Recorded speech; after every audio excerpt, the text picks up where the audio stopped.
ये क्वेश्चन देख रहा है, ये क्वेश्चन भले ही चाहे केमिकल रिएक्शन हो, लेकिन अपने आप में थोड़ा सा कंफ्यूज कर देगा कि अपघटन रिएक्शन इनमें से कौन सी है। इसी तरह का एक और सवाल पूछा जाता है कि बताइए अगर अम्ल और क्षार आपस में रिएक्शन करते हैं तो क्या बनाएंगे। ऑप्शन में तुम्हें उदासीनीकरण नहीं मिलेगा। मतलब आज के वीडियो में मैं आपको दो रिएक्शन समझाने वाला हूं, एक्सोथर्मिक एंडोथर्मिक। उसमें छेपी किसे बोलते हैं, उसमें शोषी किसे बोलते हैं, और इसके वो एग्जाम्पल जो अभी रिसेंटली ग्रुप डी के एग्जाम में पूछे जा रहे हैं, वो सारे के सारे एग्जाम्पल मैं आपको समझाने वाला हूं। तो अगला 2.5 मिनट दीजिए, बेहतरीन ढंग से सारी चीजें क्लियर करने वाला हूं उसमें शोषी और उसमें छेपी के बारे में। तो बच्चों सबसे पहले तो आप ये समझो, जब रिएक्शन की बात होती है तो पहली रिएक्शन होती है एक्सोथर्मिक। एक्सोथर्मिक वो रिएक्शन होती है जिसमें हीट उत्पन्न होती है। तो जिस रिएक्शन में ऊष्मा या ऊर्जा उत्पन्न हो उसे हम लोग एक्सोथर्मिक कहते हैं, उसमें छेपी। इसका सबसे पहला एग्जांपल जो सबको पता है कि अगर आपने चूने में क्या मिला दिया, पानी मिला दिया, तो हीट पैदा होगी।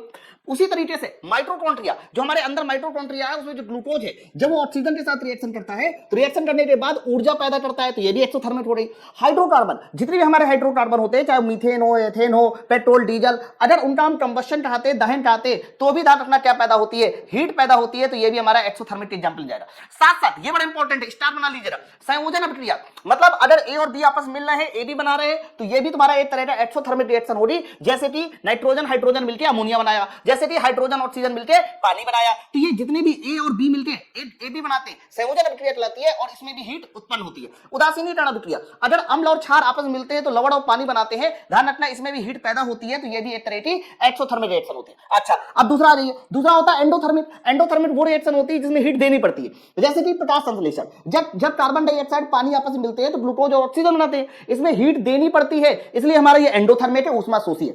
अपघटन, देखो संयोजन था ऊष्मा छेपी, लेकिन अपघटन जैसे कि एबीसी है, इसको जब गर्म किया जाएगा तो ये ए बी सी में अलग हो जाएगा, और जब भी कभी किसी चीज को गर्म करते हैं और टुकड़ों में अलग हो जाए तो अपघटन रिएक्शन कहलाता है, और इसमें भी हीट देनी पड़ती है, इसलिए हमारा एंडोथर्मिक रिएक्शन में जाएगा। इसके बहुत सारे एग्जांपल हो सकते हैं, जैसे कि आपने फेरस सल्फेट को गर्म कर दिया। अगर फेरस सल्फेट को गर्म किया जाता है तो ध्यान रखना इसका जो Fe2O3 है वो बन जाता है, साथ साथ SO2 बन जाता है, प्लस SO3 बन जाता है। ये रिएक्शन हमारी किसमें जाएगी, एक तरह की ऊष्मा शोषी रिएक्शन है।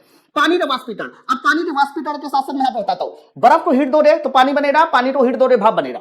कुछ पदार्थ ऐसे होते हैं जैसे कि कपूर, अगर कपूर को हीट दोगे तो क्या बन जाएगा, डायरेक्ट भाप बन जाएगा। ध्यान रखना पानी को बर्फ को पानी बनाना मतलब मेल्टिंग प्रोसेस हो रही है, जिसमें आपको हीट देनी पड़ेगी। पानी को भाप बनाना ये हमारा वाष्पीकरण प्रोसेस हो रहा, इवापोरेशन हो रहा।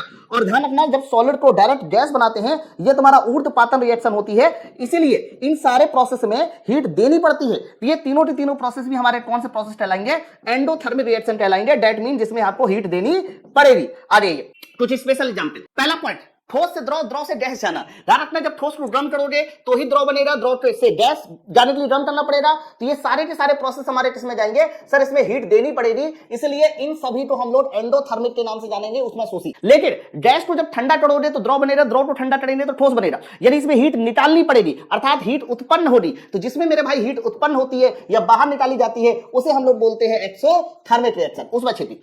आ जाइए तीसरा, चौथा, पांचवा, छठवां बहुत इंपॉर्टेंट है। अम्ल को क्षार के साथ मिलाइए, चाहे अम्ल को पानी में मिलाइए या फिर क्षार को पानी मिलाइए, ये तीनों में से कोई भी प्रोसेस करना है तो ध्यान रखना इन तीनों में हीट उत्पन्न होती है। और मेरे भाई हीट उत्पन्न होने की वजह से ही ये तीनों की तीनों प्रोसेस हमारे कैसे प्रोसेस होंगे, एक्सोथर्मिक होंगे, इसमें हीट उत्पन्न होगी। जबकि अगर लवण में पानी मिलाते हैं, जैसे कि नमक और पानी घोल, तो नमक में पानी का घोल मिलाना, ये लवण में पानी का घोल मिलाना, इसमें ध्यान रखना जो हीट होती है वो उत्पन्न नहीं होती, हीट जो है वो एब्जॉर्ब होती है। तो ध्यान रखना इसमें जो है ये कौन सी प्रोसेस हो जाएगी, इसको हम एंडोथर्मिक कहेंगे, अर्थात ऊष्मा शोषी कहेंगे। तो ऊष्मा छेपी और ऊष्मा शोषी के सारे एग्जांपल याद होने चाहिए। इस बार ग्रुप डी के पेपर में बहुत ज्यादा एग्जांपल पूछे जा रहे हैं। कैसा लगा कॉन्सेप्ट, नीचे मुझे कमेंट सेक्शन में जरूर बताएं।